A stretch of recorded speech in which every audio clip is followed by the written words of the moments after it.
Amém, glória a Deus. Senhor é bom, Ele é muito bom, muito bom. A prova de que Ele é bom é porque nós estamos aqui reunidos em função do nome dEle, do nome de Jesus, do nome de Deus. E por causa desse nome que nós exaltamos e glorificamos aquilo que Ele é, que Deus é. Deus é bom, Deus é amor, Deus é soberano, Deus é tremendo, Deus é Rei dos reis, Deus é o princípio, Deus é o fim, Ele é o alfa, Ele é o ômega, Deus é bom, amém? Hoje eu vou ministrar algo que eu acho que eu nunca ministrei isso na 7K, principalmente de uma forma tão específica. Nesses anos todos que estão aqui, eu nunca ministrei isso, que eu vou tratar hoje aqui. Eu vou falar hoje sobre semeadura. Eu vou falar sobre semeadura. E é evidente que eu já quero começar a desconstruir algumas coisas, mas não deixar de falar as verdades que precisam ser ditas, que a gente está cauterizado em nossas mentes, o nosso meio evangélico, que costumam chamar, de que quando a gente fala de semeadura, a gente automaticamente vincula isso a dinheiro. A gente vincula a semeadura praticamente, totalmente sobre as questões que envolvem dinheiro. E hoje eu quero um pouco quebrar isso, porque semeadura, segundo a palavra de Deus, não tem a ver somente com dinheiro, mas também tem a ver. E eu fico muito à vontade para falar isso, porque nós somos uma igreja muito desprendida das questões que envolvem dinheiro, porque nós não somos escravos dele. Na verdade, nós cremos que o dinheiro é quem deve nos servir. Essa é uma das verdades que nós temos que crer. Eu não sou escravo do dinheiro. E se existe alguma relação de escravidão aqui, Ele é que deve me servir. E eu fico muito à vontade, porque isso é uma coisa que nós praticamente não tratamos aqui no nosso meio, porque esse não é o nosso foco, o nosso objetivo. Mas esse é um assunto sim, que a palavra trata também. Nós vamos falar um pouco disso também aqui na nossa ministração. Mas eu quero a primeira coisa aqui falar uma coisa para nós, para que a gente precisa entender sempre. Eu sempre meio que revisito esse lugar, essa declaração, esse ensinamento, a importância da palavra de Deus para nossas vidas. E eu quero aqui falar uma coisa para vocês aqui. Muitos assim não entendem, ou ficam em dúvida, ou questionam: por que eu não escuto Deus? Deus não fala comigo. Agora, esperar que Deus fale com você sem ler a Bíblia é o mesmo que você estiver esperando que alguém te ligue, mas você está com o seu celular desligado. Querer que Deus fale com você sem que você leia a Bíblia é o mesmo que você está esperando que alguém te ligue de qualquer jeito, de qualquer forma, só que você está com o seu telefone desligado. Você tem o telefone, só que o telefone está desligado. Então, nós precisamos compreender que Deus deixou a palavra dele para nós, para que nós pudéssemos nos relacionar com Ele, através da palavra. Até porque nós precisamos conhecer a Deus, e Deus se revela através da palavra. Através da palavra eu conheço quem Ele é, como funciona o reino dEle. E no reino de Deus existem leis, existem princípios que regem o reino de Deus. O reino de Deus, ele é regido por verdades, por princípios, por leis, e aqui não é lei no sentido de legalidades, no sentido de opressão, não, mas são princípios. O reino de Deus funciona assim, e Deus, ele não vai contra a própria palavra dele. Deus, ele, na verdade, ele nem pode ir, porque ele mesmo instituiu isso, que ele não iria contra a palavra dele. Então eu preciso conhecer essa palavra, entender esses princípios, entender como funciona, porque há leis no reino de Deus, e mesmo que nós as ignoremos, mesmo que nós não a conheçamos, ou se conheçamos, nós a ignoramos, elas funcionam, são verdades, são princípios, e mesmo que eu até mesmo não creia nessas verdades, elas vão continuar existindo e funcionando. Por exemplo, vou dar um exemplo natural, a lei da gravidade, por exemplo. A gravidade é regida, gravidade, ela é regida por uma lei, a lei da gravidade. Quem estabeleceu isso? Foram os cientistas? Foram os governantes? Foram os reis? Não, quem estabeleceu a gravidade foi o próprio Deus. E existe uma lei que rege a gravidade, mesmo que você não a conheça. E é uma lei que nós não a vemos com nossos olhos naturais, nós não pegamos ela, mas ela existe, ela funciona. E se você duvida que ela existe, que ela exista e que ela funciona, faça um teste. Ache um prédio mais alto que você encontrar, ou uma montanha mais alta que você encontrar, e se jogue de lá. Faça um teste. Aí você vai ver se a lei da gravidade funciona ou não. Mesmo que você, antes de tomar essa decisão de subir a um prédio, está lá em cima, e antes de jogar, e você declare para os 4 ventos: eu não acredito na lei da gravidade, não vai mudar nada, você vai se jogar e vai dar ruim, você vai cair, porque essa lei não vai mudar por causa que você acredita ou que você não acredita. E assim funciona Deus. Deus funciona. Eu dei esse exemplo para falar para vocês, introduzir para vocês como as coisas de Deus funcionam. E hoje, como eu disse, eu vou falar sobre semeadura, e a sua semente vai determinar a sua colheita. A sua semente vai determinar qual será a sua colheita. Nós vamos ver isso aqui funcionando em Deus. Eu fui buscar no dicionário bíblico o significado de semente, e o significado de semente é a coisa mais óbvia possível que a gente pode imaginar,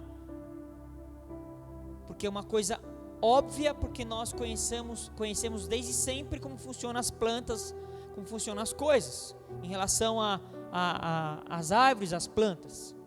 E segundo o dicionário bíblico, semente, e aqui eu estou tratando da semente especificamente sobre a semente natural, a semente de uma planta, a semente de uma árvore.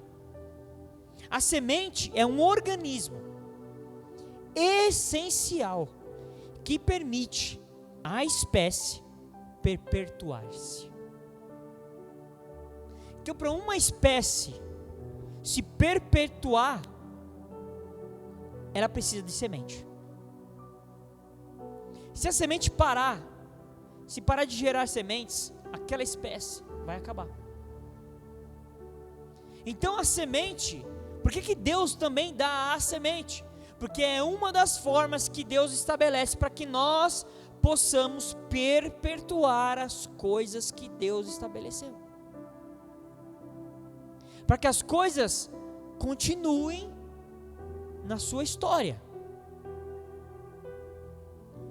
Em Gênesis, no capítulo 8, se você quiser acompanhar, Gênesis no capítulo 8, para quem não sabe onde está o livro de Gênesis, vai para o índice. Gênesis no capítulo 8, aqui nós estamos lendo nós vamos ler aqui o versículo 22, essa passagem ocorre após o dilúvio.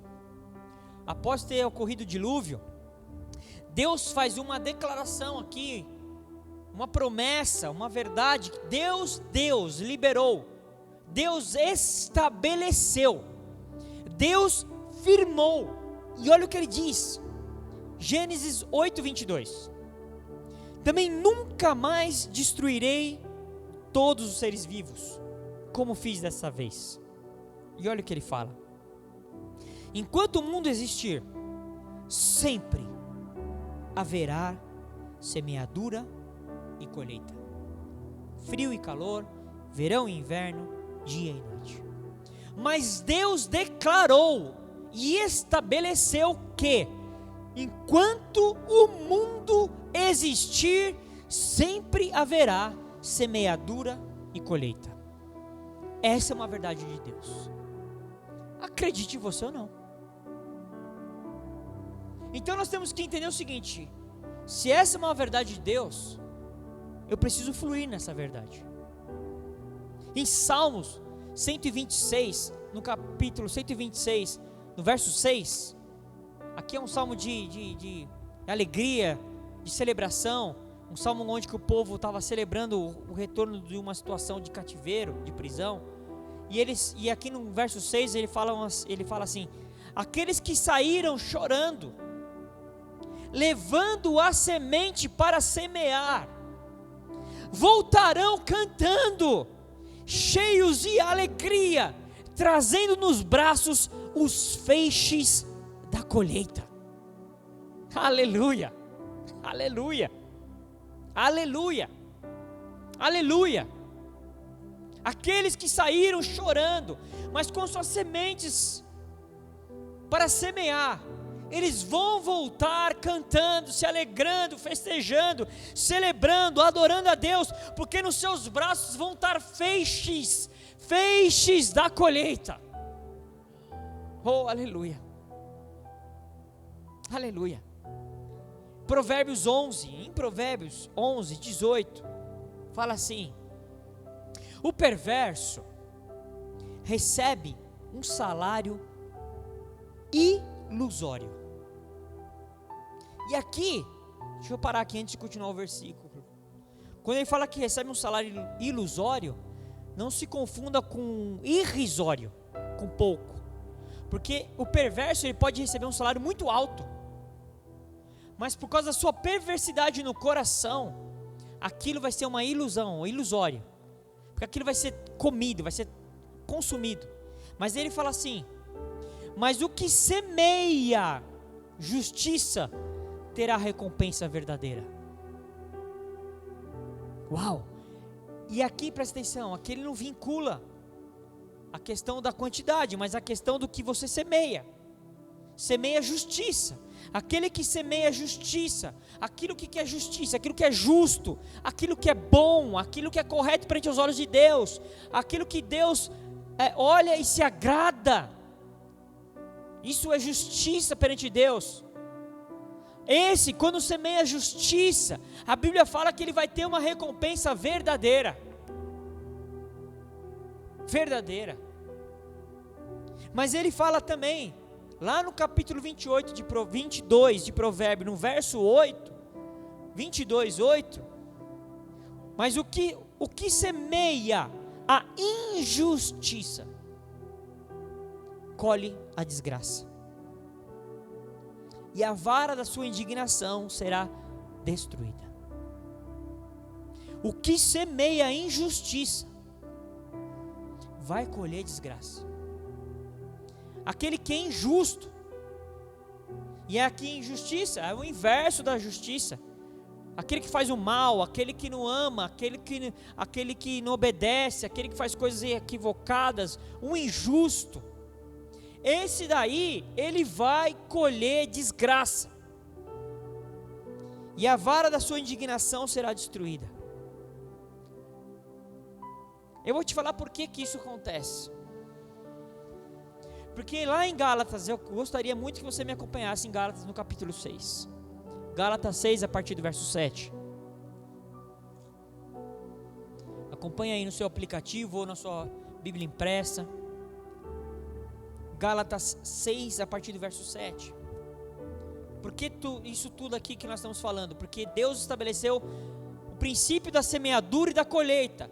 Deus estabeleceu e Deus não vai mudar. Enquanto o mundo existir, até quando Jesus voltar, esse princípio vai estar estabelecido sobre a terra. E aí em Gálatas no capítulo 6, verso 7, fala assim: não se enganem, ninguém zomba de Deus. De Deus não se zomba. O que uma pessoa plantar, é isso mesmo que colherá. Se plantar no terreno da sua natureza humana, desse terreno colherá a morte. Porém, se plantar no terreno do Espírito de Deus, desse terreno colherá a vida eterna. Não nos cansemos de fazer o bem. Podemos fazer a leitura aqui também. Não nos cansemos de fazer o que é justo, fazer a justiça. Pois, se não desanimarmos, chegará o tempo certo que faremos a colheita. Colheita. Portanto, sempre que pudermos, devemos fazer o bem a todos, especialmente aos que fazem parte da nossa família na fé. Aqui é Deus se revelando agora lá no livro de Gálatas, uma carta escrita aos Gálatas, aquela igreja lá dos Gálatas, Novo Testamento. Jesus já tinha vindo, Jesus já tinha morrido, Jesus já tinha ressuscitado. Não estamos falando aqui sobre Velho Testamento, porque tem algumas pessoas que gostam de desvincular as coisas, acham que o Velho Testamento agora já nem precisa mais ler, isso aí já era. Não, a palavra é uma só, é uma continuidade. É evidente que o Velho Testamento era uma sombra apontando para Cristo Jesus, mas continua seus princípios ainda vigorando até hoje. As verdades, os princípios continuam funcionando, porque o próprio Jesus funcionou nos princípios todos que a palavra de Deus estabelece e estabeleceu. E aqui ele está dizendo assim: olha, de Deus não se zomba. Não se zomba de Deus. Não se engane você, pensando que você vai zombar de Deus. Mas se zombar de Deus como? Não pense em você que ele está querendo falar assim, que você vai fazer uma coisa e você vai colher outra, que você vai fazer o mal e vai colher o bem. Não zombe, não pense em você que você vai enganar a Deus. De Deus não se zomba. O que uma pessoa plantar, é isso mesmo que ela vai colher. Se você plantar na carne, se você plantar diante da natureza humana, aquilo que é humano, carnal, você vai colher para a morte. A Bíblia fala aqui. E é evidente que essa morte aqui, é sempre bom explicar isso, porque algumas pessoas, por não entenderem, não veem uma pessoa literalmente morrer, falam: isso aí não é verdade, porque não morreu. Morte aqui é morte espiritual, morte para com Deus. Morte. E é evidente que pode até acontecer a consequência também da morte física, da morte natural também. Eu conheço pessoas que foram ceifadas sim, morreram, em decorrência da sua desobediência. E ele fala aqui: mas aquele que plantar no terreno do Espírito de Deus, esse daí vai colher para a vida eterna. E ele fala aqui para nós, ele dá um direcionamento. Portanto, sempre que pudermos, devemos fazer o bem a todos. Só que aqui ele trata de uma questão específica, e especialmente aos que fazem parte da nossa família da fé. Isso aqui mexe às vezes com a gente, mas a gente tem resistência. Eu vou falar uma coisa para você aqui, fique chocadinho você ou não. Inclusive os da família na fé, eles estão na frente aqui da nossa própria família de sangue. Se essa família de sangue não é da fé,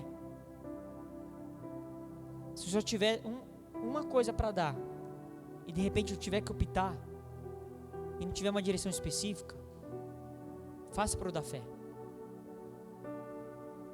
Eu sei que isso cria algum tipo de resistência em algumas mentes por aí, mas não sou eu que estou dizendo, eu só estou lendo aqui o que está escrito na palavra. Se você não concorda, reclame com quem disse isso, não comigo. Eu só estou sendo um vaso. Eu só estou sendo um vaso que estou comunicando aquilo que o Espírito de Deus está dizendo. Agora, uma coisa assim, orando, meditando, estudando sobre isso, eu também entendi que, como a semeadura é uma ação de dar, a semeadura é uma ação que eu estou dando alguma coisa, e não de receber. Por isso que existe tanta resistência. Quando as pessoas são demandadas a se envolver, a semear, por que existe tanta resistência?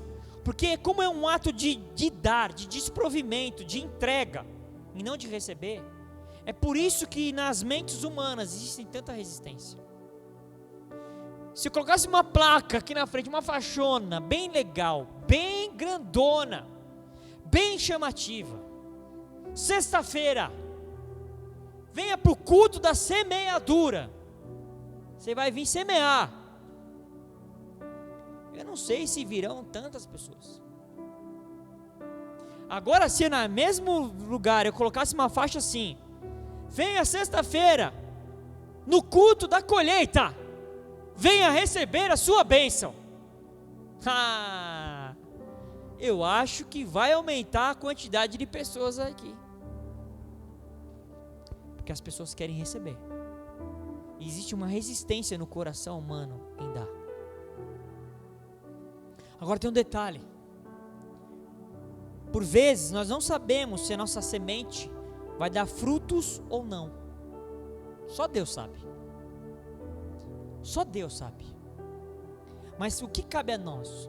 O que cabe a nós não é saber se vai dar fruto ou não. O que cabe a mim é semear. A colheita provém do Senhor. Provém dele, de Deus. A colheita é Deus que vai prover. Cabe a mim semear. Eu vou semear. A Bíblia fala em Eclesiastes, no capítulo 11, verso 6. Eclesiastes 11, 6.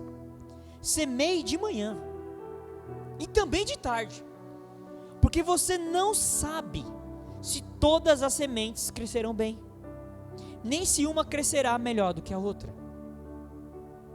Não importe. Não se importe, semeie. É lógico que aqui nós estamos falando sobre semear com sabedoria, com entendimento, né? Não é, a gente também não deve dar pérolas aos porcos, por exemplo. É evidente que aqui nós não estamos tratando sobre inconsequência, sobre imaturidade, sobre falta de sabedoria. Mas é o seguinte, você não tem que semear porque você está querendo ganhar alguma coisa. Você tem que semear porque essa é a vontade de Deus. Semeie. Precisamos, e também por que nós precisamos semear? Porque a semente, aonde que as sementes se encontram? A semente, ela se encontra nos frutos de uma árvore, por exemplo. Quando você pegar uma laranja, quando você corta a laranja, a semente da laranja está dentro da laranja. Quando você corta um limão, a semente do limão está dentro do limão. E assim vai. Então, por que eu também tenho que semear? Porque é no fruto que estão as sementes. E sem semeadura, se não tiver sementes, se eu não vou ter semeadura, não vão ter novas sementes. E aí o que eu faço? Eu acabo quebrando um ciclo. Simplesmente porque eu parei de semear. E porque eu parei de semear, as sementes vão acabar. Porque os frutos vão parar de dar, porque não tem mais semente. Com isso eu vou destruir, quebrar um ciclo. E às vezes a gente não entende, às vezes porque algumas coisas não acontecem. Mas se a gente for olhar para trás, é porque muito provavelmente você deixou de semear naquela. Em Mateus, no capítulo 7, no verso 12, fala assim, Jesus dizendo, Mateus 7, verso 12. Jesus fala uma coisa aqui, que é um princípio do reino de Deus basilar. Ele fala: portanto, tudo o que vocês querem que os outros façam a vocês, façam também vocês a eles, porque esta é a lei e os profetas. É uma forma de semeadura. O que você quer que os outros façam para você, faça você por eles. Se você quer viver em paz, viva em paz com as outras pessoas. Se você quer o bem, faça o bem para o próximo. O que você quer que os outros façam por você, faça você pelos outros. Isso é um princípio de Deus, uma verdade de Deus. Em Provérbios, agora voltando em Provérbios no capítulo 11, de novo, verso 24. E aqui nós estamos falando, agora eu vou tratar de uma coisa aqui, porque as igrejas gostam muito, pensa muito, de falar sobre prosperidade. E eu já falei aqui, já falei mais de uma vez, que na verdade o que Deus espera de nós não é prosperidade, mas o que Deus espera de nós é generosidade. E aqui no capítulo 11, verso 24, fala assim: uns dão com generosidade e têm cada vez mais. Outros retêm mais do que é justo e acabam na pobreza. A pessoa generosa prosperará. E quem dá de beber terá a sua sede saciada. É um princípio. É o princípio da semeadura. A pessoa que é muito, tem o culto da prosperidade. Esses dias eu estava assistindo sapeando na televisão lá, tem um programa que chama Prosperando com Deus. Misericórdia, Jesus. Mas por que você está falando misericórdia, Jesus? Deus não quer que o povo dele seja próspero? Sim. Mas na verdade o que Deus espera é que a gente seja generoso. Porque o generoso, a minha palavra diz aqui, que a pessoa generosa prosperará. Quer ser próspero? Seja generoso. Porque a Bíblia fala que uns dão com generosidade e tem cada vez mais. Olha que negócio maluco. Deus é muito louco. Deus é da hora demais. Quanto mais o cara dá, mais ele tem. Quanto mais ele é generoso, mais ele tem. E aqui fala: outros retêm mais do que é justo e acabam na pobreza. E aqui, essa retidão aqui não é reter tudo, ele retém mais do que deveria. O fim disso, pobreza, escassez, falta. Em Provérbios 22, agora um pouquinho mais para frente, no verso 9, a mesma ideia, o mesmo princípio. O generoso será abençoado, porque reparte o pão com os pobres. O generoso não é que poderá, não, a Bíblia diz aqui que ele será. O generoso será abençoado, porque ele pega aquilo que ele tem e reparte com os pobres. E aqui a gente pode ler esses pobres aqui como pobre literal mesmo, pobre de escassez de recursos, pobre de necessidade, como pobre de várias situações, pobre de alegria, pobre de vida, um monte de coisa. Mas o generoso, a Bíblia garante, é uma garantia, é uma promessa da palavra de Deus. Você não precisa nem orar, não ora: Deus, manda prosperidade para a minha vida. Deus está falando, respondendo para você: não, seja primeiro generoso. Porque Deus, ele não pode ir contra a palavra dele. Eu não falei isso aqui? Deus está dizendo aqui na palavra dele que o generoso será abençoado. Você não precisa nunca mais orar para ser abençoado, basta você ser generoso. Porque a palavra vai ser obrigada a funcionar. A palavra será ativada em você. Deus não pode ir contra a palavra dele, na verdade ele se alegra. Ele olha assim e fala assim: ei, aquele meu filho, aquela minha filha entendeu. Ele entendeu. Ela entendeu. Uau! É isso aí, filho! É isso aí, filha! Porque você entendeu. A minha bênção é sobre você. A palavra é a verdade. E aqui agora eu quero convidar você também, se você puder acompanhar, por favor. 2 Coríntios, Novo Testamento. 2 Coríntios, capítulo 9, a partir do verso 5. Paulo está tratando aqui com essa igreja. A igreja que estava lá em Corintos. Ele está tratando aqui está tratando especificamente sobre uma oferta, sobre dinheiro sim, sobre uma oferta. Porque a igreja que estava lá estabelecida em Jerusalém, estava passando dificuldade. E Paulo estava levantando recursos, ofertas, para ajudar os irmãos que estavam lá em Jerusalém. E a igreja da Macedônia, nós vamos ver isso aqui um pouquinho mais para frente, tinha se manifestado no sentido de se envolver com isso. E aqui ele está falando com a galera lá dessa igreja de Corintos.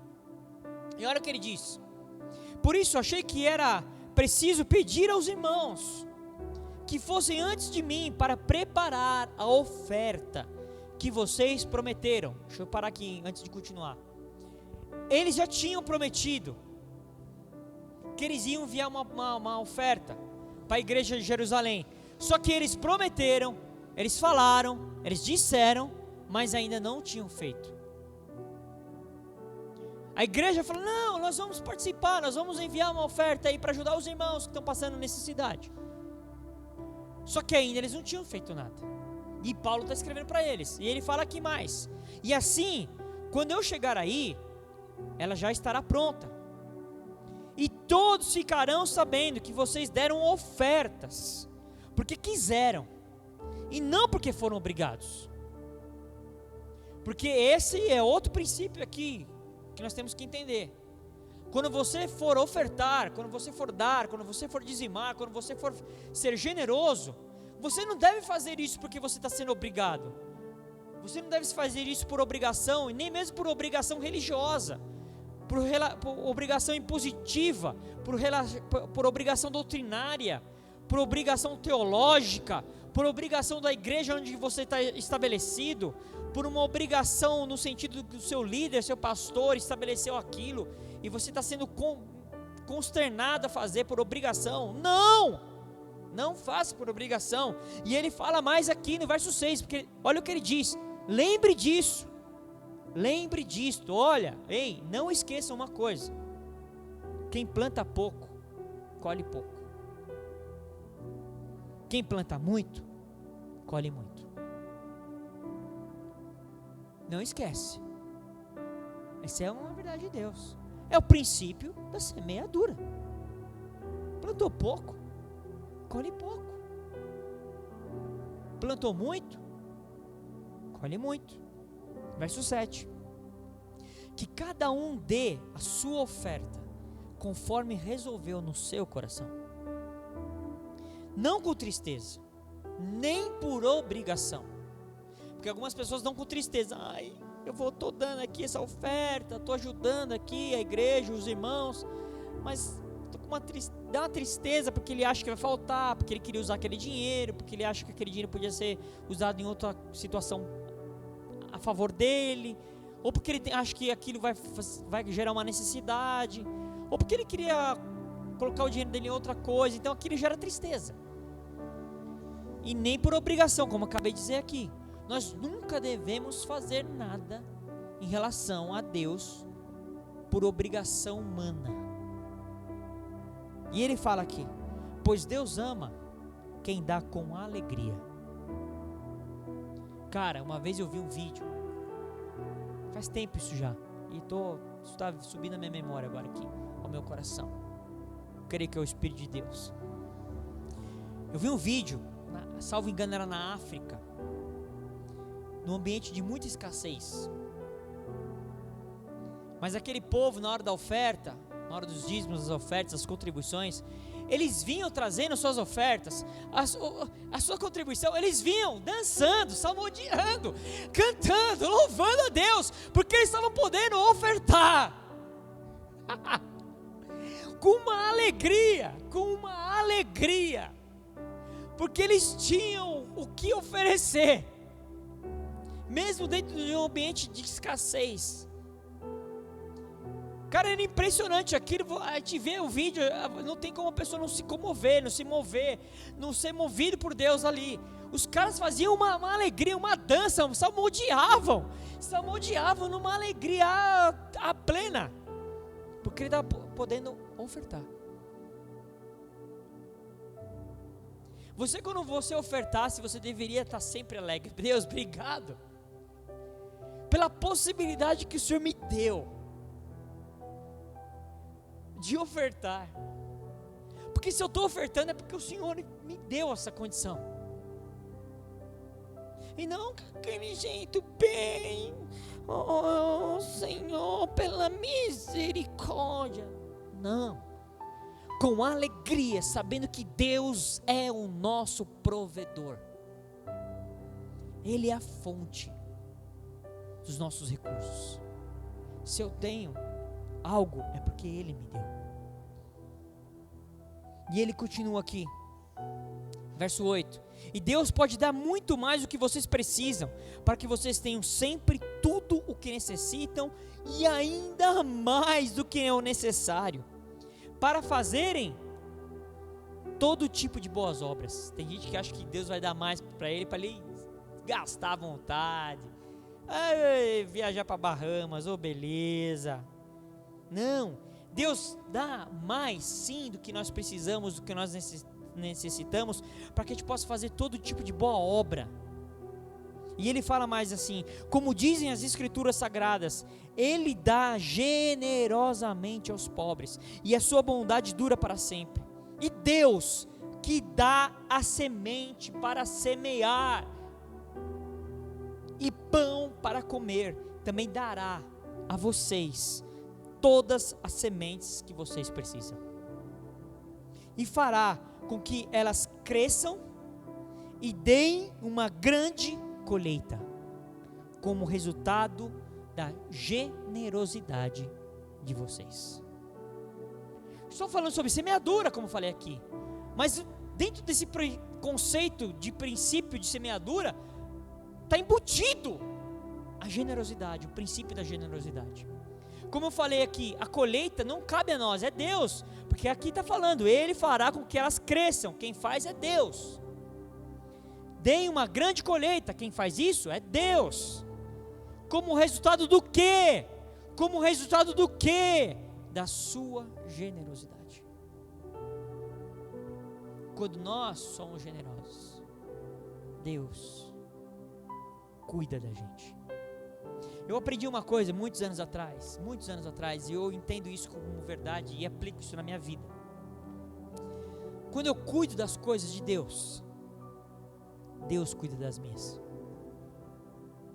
Cara, essa é uma verdade que eu vivo. Quando eu cuido das coisas do Senhor, Ele cuida das minhas. Agora, Deus é justo. Que não se engane, que você não se engane, porque de Deus não se zomba, não foi isso que a gente leu? Quando eu quero cuidar das minhas coisas, Deus deixa de cuidar das minhas.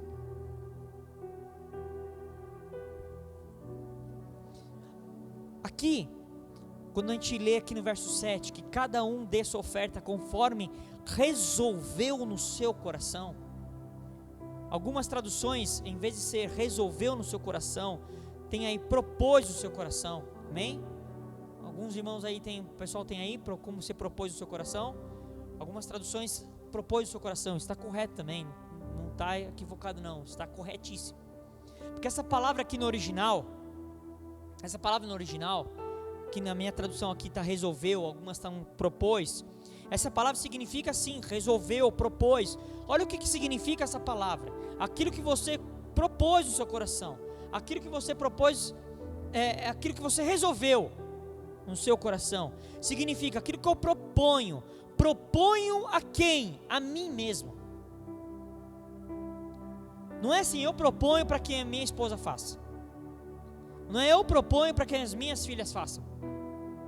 Não é eu proponho para que o povo faça no meu lugar. Afinal de contas, eu sou o pastor, né? Eles devem me obedecer. Aleluia. Não. Aquilo que eu proponho para que eu mesmo faça. Também significa propósito. Para trazer para frente. Olha o que significa. Trazer dos seus depósitos. Aquilo que está no seu interior. Você vai trazer daquilo que está dentro de você, daquilo que tem em você. Você traz aquilo dos seus depósitos. É um meio para produzir para si mesmo. Para escolher para si antes de outro. Isso ele fala aqui, ainda no original, fala preferir. Eu prefiro fazer isso. Eu resolvo, eu decido, eu proponho no meu coração fazer isso. Eu prefiro fazer isso. Antes do que qualquer outra coisa, eu prefiro, eu decido, eu proponho fazer isso. Isso está no meu coração. Essa palavra, a raiz dessa palavra aqui no original, aqui, essa palavra aqui em grego, essa palavra no original significa, essa raiz está escolher para si, mesmo antes de outra coisa. Preferir, e por implicação significa intencionar. Eu sou intencional, eu faço aquilo intencionalmente. Não é uma coisa mística, voador, estou voando, não. É intencional. O meu ser, o meu coração, a minha alma, o meu espírito, o meu corpo estão alinhados e eles decidem fazer algo. Fazer o quê? Dar com alegria. Tirar daquilo que é do meu e dar. Dar com alegria. Antes de qualquer coisa. É uma preferência. Eu tomo isso.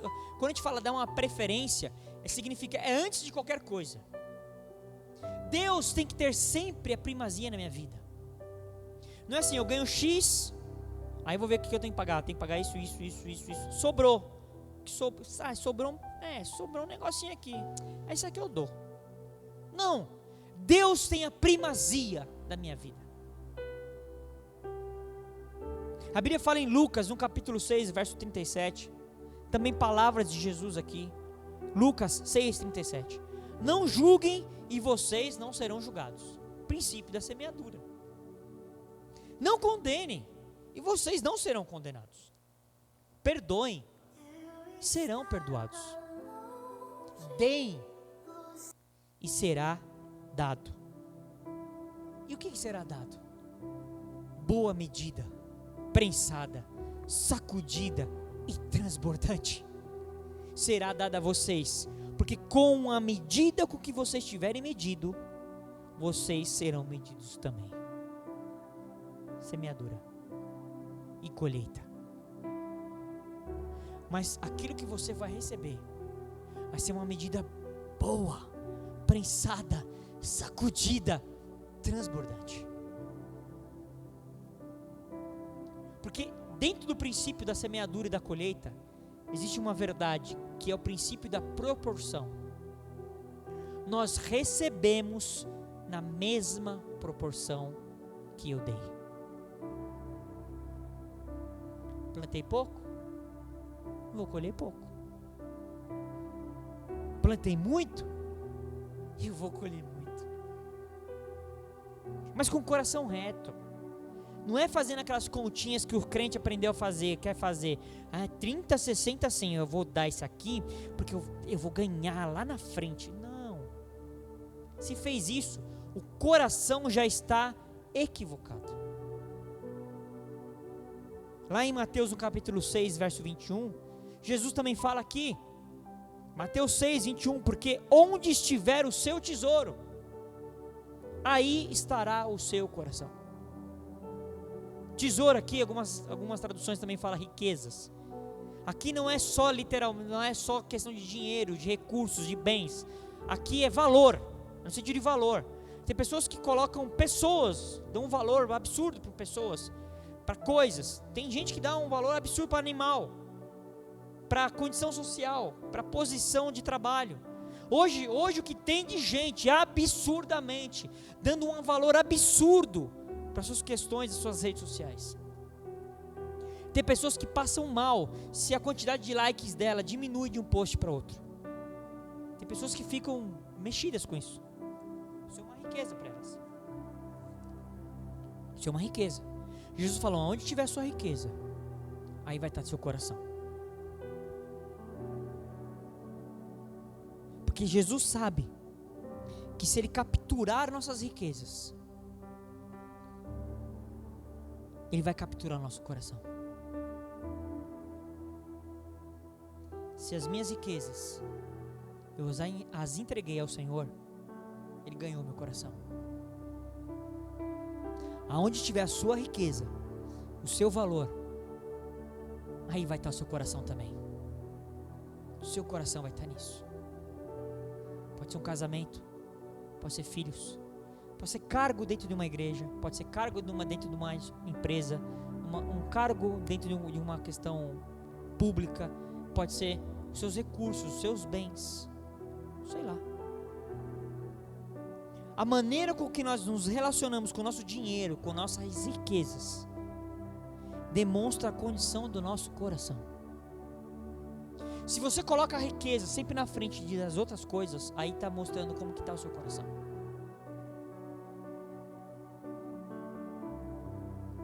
E aqui, vou falar especificamente sobre dinheiro, porque sim, é um assunto que mexe muito com pessoas. Se quando a pessoa não tem dinheiro, ela perde a paz dela, é porque o coração dela está no dinheiro. Se quando uma pessoa tem um dinheiro e ela perde, e aquilo leva junto a paz dela, é porque o coração dela estava naquilo. E para essa pessoa, o dinheiro é mais importante do que a paz. Ou que o dinheiro traz a paz. Ou ela acha que o dinheiro é mais importante do que a paz, ou equivocadamente ela pensa que o dinheiro traz paz. Agindo assim, como a pessoa age dessa forma, é a mesma coisa que dizer para Deus: Deus, você não é a minha fonte. Não é a minha fonte de paz. Não é a minha fonte de alegria, de provisão, mas sim o meu dinheiro. Você não tem coragem às vezes de orar assim, mas a sua vida está clamando a Deus dessa forma. É isso que no mundo espiritual a gente está dizendo: Deus, você não é minha fonte de paz. Se eu não tiver dinheiro, eu não vou ter paz, porque a paz está vinculada com aquilo que eu tenho. É por isso que a Bíblia fala sobre a paz, que ela excede todo entendimento humano. A paz não está vinculada com aquilo que eu tenho, mas com aquilo que Deus é e o que eu sou em Deus. É ali que minha paz tem que estar. E mais, contribuir, ajudar, dar, é uma graça. E dentro desse contexto que nós falamos lá de Coríntios, que eu estava lendo, quando a gente volta um pouquinho para trás, quando ele começa a tratar desse assunto com a igreja de Coríntios, no capítulo 8, 2 Coríntios 8, eu vou pedir para você me acompanhar. A partir do verso 2, 2 Coríntios 8, 2, olha o que Paulo aqui está falando com eles, quando ele começa a tratar desse assunto.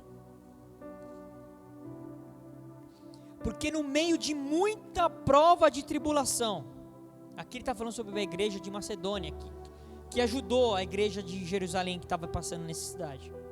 A Bíblia fala aqui que eles estavam no meio de muita prova e tribulação. Presta atenção, eles não estavam tranquilão, em paz, com abundância, com muitas riquezas, com uma condição tranquila social. Não! No meio de muita prova e tribulação, eles manifestaram abundância de alegria. No meio do caos, muita tribulação, prova, é treta, meu amigo, treta, deu ruim. E nesse contexto, esse povo, essa igreja, esses irmãos manifestaram uma abundância de alegria. Não é uma alegriazinha não, é abundância.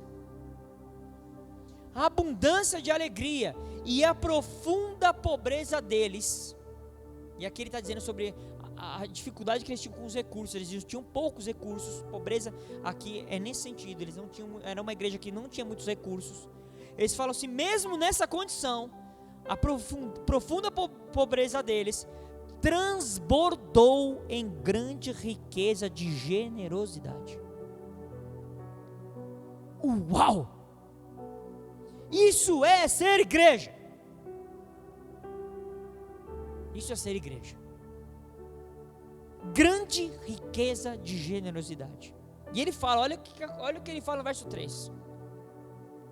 Porque posso testemunhar que, Paulo fala assim, eu falo, porque eu vi, eu sou uma testemunha.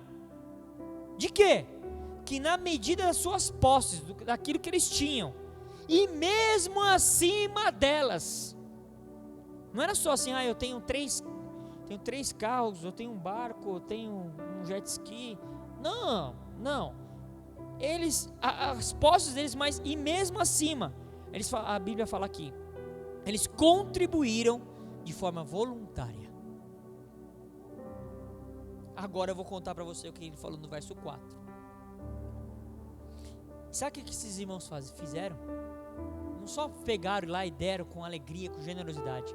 A Bíblia fala que eles pedindo-nos, eles iam até Paulo, eles iam perante a igreja, os irmãos da igreja, a liderança da igreja, eles iam até eles com insistência. Não é só, viu, eu posso fazer um negocinho aqui? Não, eles ficaram pedindo, com insistência. O quê? Para cantar na banda de louvor, para ministrar no evento gospel. Não, eles pediram com insistência a graça de participarem dessa assistência aos santos. Uau! Contribuir, dar, oferecer é uma graça. Eu falei para vocês, é uma graça. E esses irmãos chegaram e eles ficaram insistindo. Paulo, deixa a gente ajudar, Paulo. Deixa a gente ajudar. A gente quer ajudar aqueles irmãos. A gente quer dar assistência para eles. A gente quer contribuir. Paulo, por favor, Paulo, deixa a gente ajudar. Quem dera se os irmãos chegassem para mim. Uau! Pastor, deixa eu ajudar, deixa eu contribuir. Olha, eu fui lá, eu vendi um negócio, deixa eu ajudar os irmãos, a gente ajudar os santos, aqueles irmãos que precisam de nós. Por favor, deixa a gente ajudar, deixa a gente fazer mais. A nossa generosidade será sempre proporcional à nossa fé e ao nosso entendimento que nós temos de Deus. Quanto mais eu conheço de Deus, mais generoso eu sou. Quanto mais eu amo a Deus, mais generoso eu sou. Quanto mais minha fé aumenta, mais generoso eu sou. Agora, eu estou caminhando aqui por fim. Eu confesso para você que quando eu li isso aqui, eu fiquei meditando. Convido você a ler também comigo. Ezequiel agora. Livro de Ezequiel, profeta Ezequiel 16, a partir do verso 49. Ezequiel 16, 49.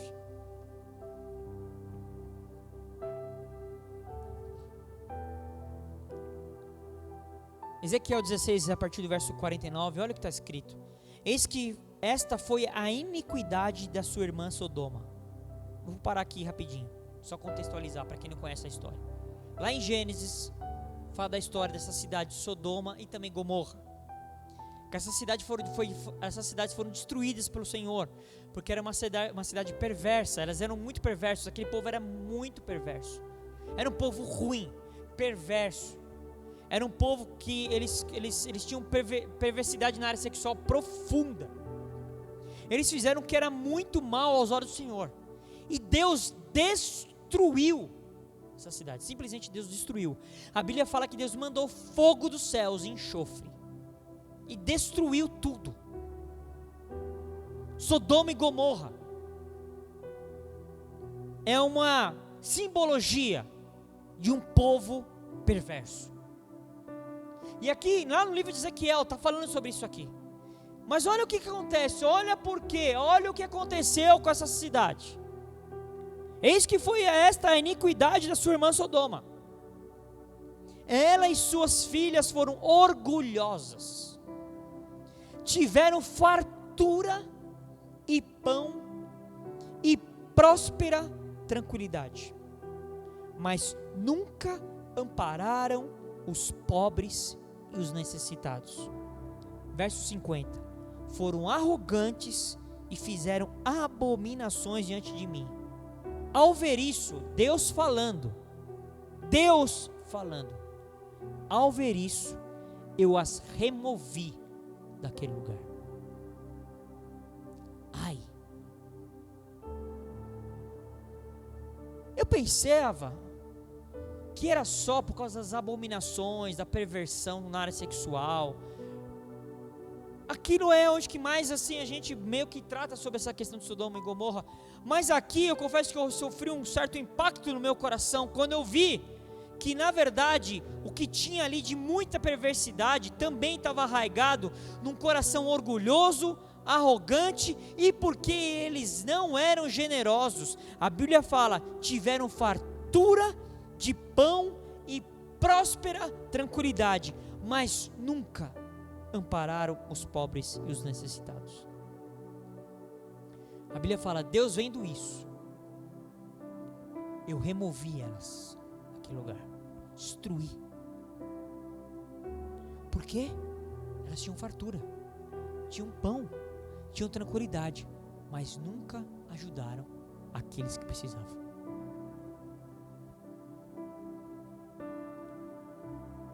Reter para si aquilo que Deus te dá, aquilo que Deus te concede, quando você retém para você, para os seus, para o seu, não ser generoso, não semear, não dar amparo, são princípios que regem Sodoma e Gomorra.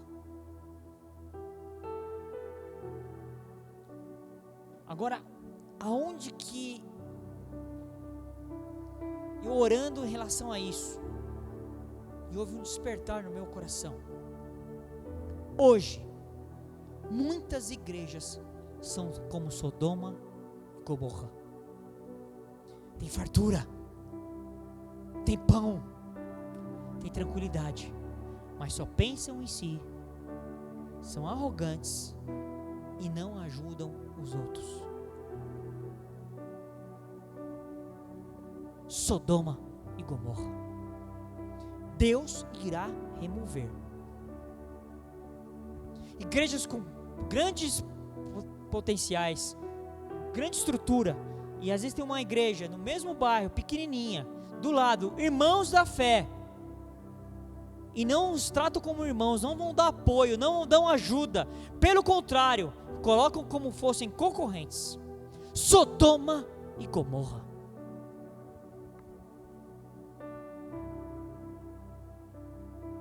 Ai de nós, quando nós retemos para nós mesmos aquilo que nós deveríamos dar.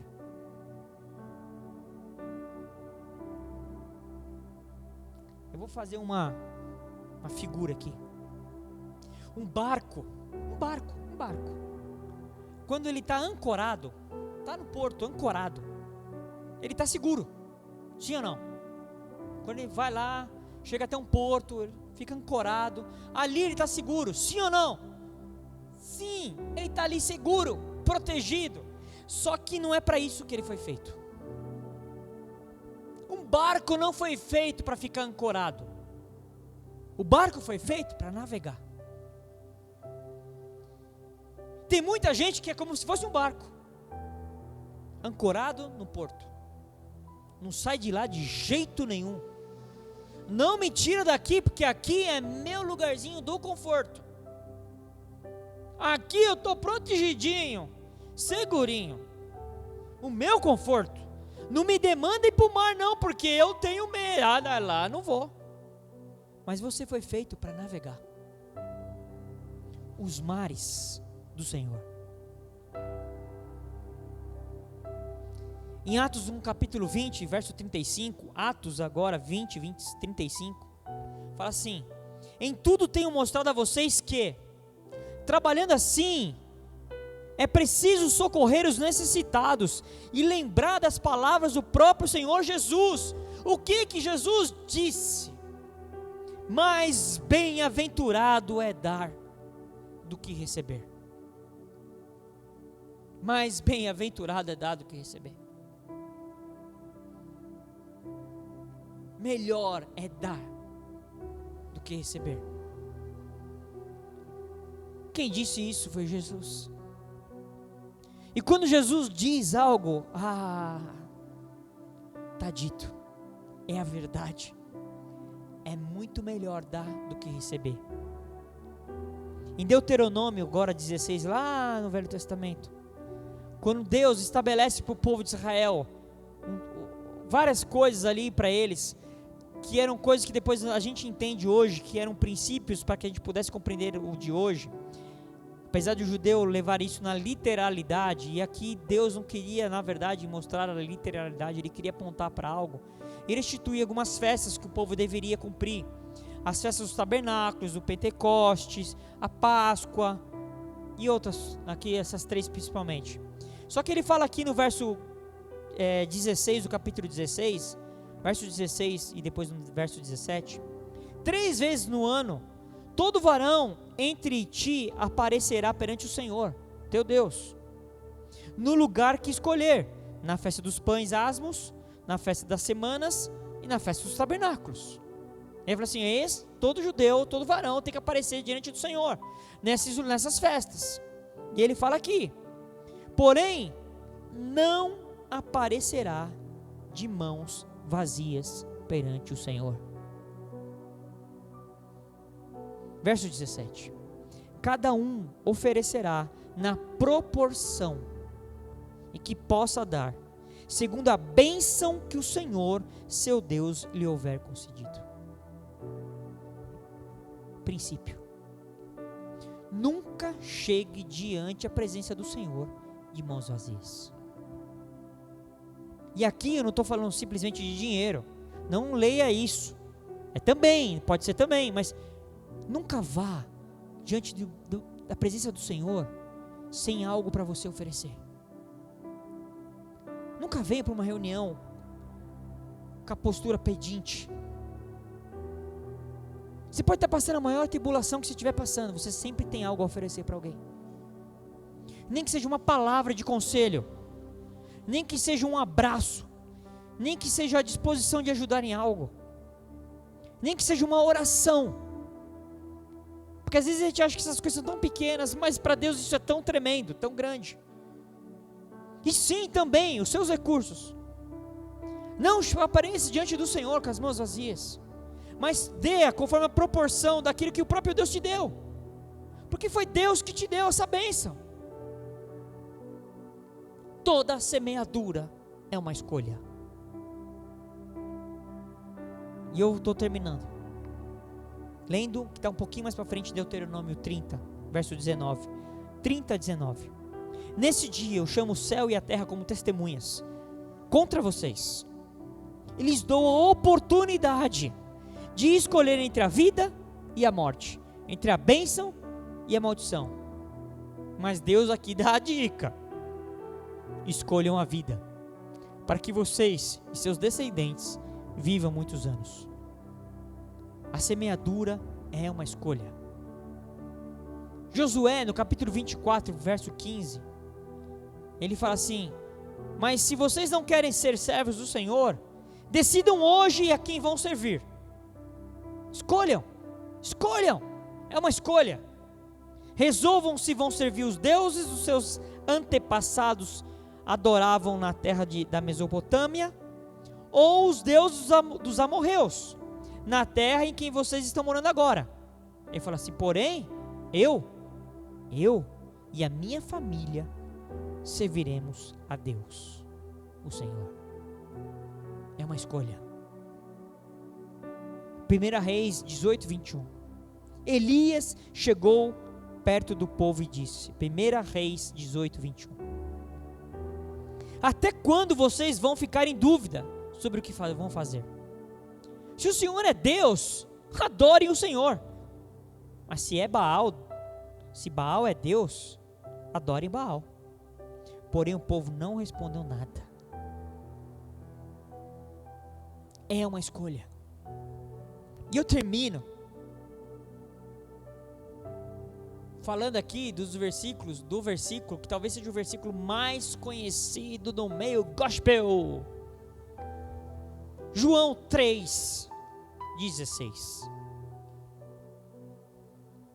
Porque Deus amou o mundo de tal maneira que deu o seu Filho unigênito, para que todo aquele que nele crê não pereça, mas tenha a vida eterna.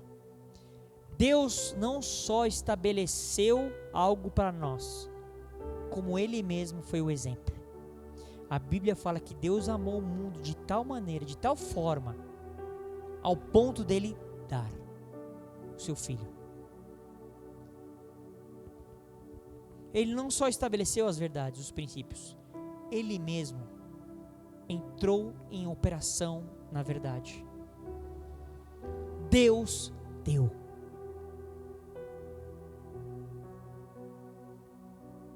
Deus deu. E se Deus deu, quem sou eu para não dar? Que Deus te abençoe. Que essa palavra possa penetrar no profundo do teu ser e gere aquilo no qual a palavra foi proposta. Em nome de Jesus. Amém?